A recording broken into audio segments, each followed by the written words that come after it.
So we've got our little game, right? I made this home screen, so you've got your last time, you've got your average time over the past 5, and you've got how many times you've played. So click it once, starts going, got 306. So we're gonna see on the home page a time of 306, an average of 306, because we've only played one time. Now, if I run this a few times, you can see the average is going to change a little bit. We'll wait to give it a little bump, 2056 milliseconds. So that's our time. The average went up a fair bit, and we've played 3 times. So once we hit 5 times, it's going to stop averaging it based on how many times we've played and just average it over the last 5 rounds that we have.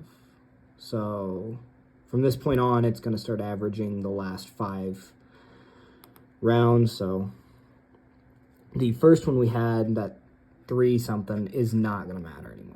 So as you can see, played 6 times. Our average over the course of the past 5 is 973, and our last time was 1178. The whole thing can just restart with the restart button. You'll see it pop back up.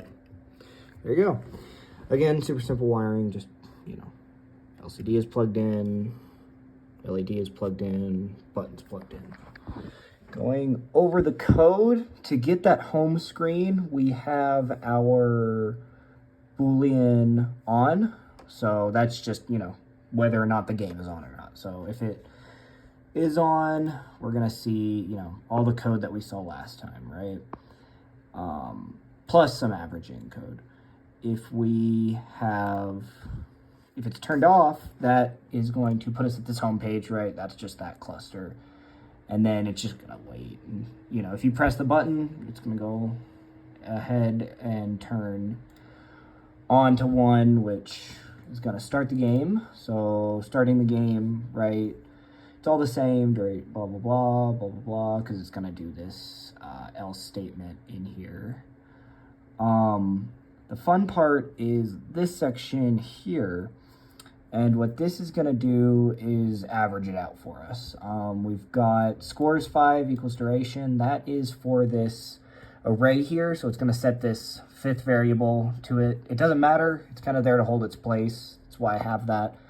And then this first for loop is going to go through and kind of just shift the numbers back throughout it. So this kind of explains it. We're basically taking the newest one, putting it in 4, putting 4 in 3, 3 in 2, or we're putting 1 in 0, then 2 in, yeah, you get it. We're just shifting them over so that way the oldest one can get kicked out. So once we reach 5, it starts doing it based on 5. Then we have the average set to 0, so it doesn't add to itself.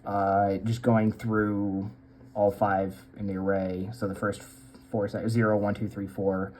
It's going to go through and just add them up. And then this is where it kind of decides if it wants to base it off of how many times we played, if it's under 5, or if it's over 5, just to divide by 5. There we go.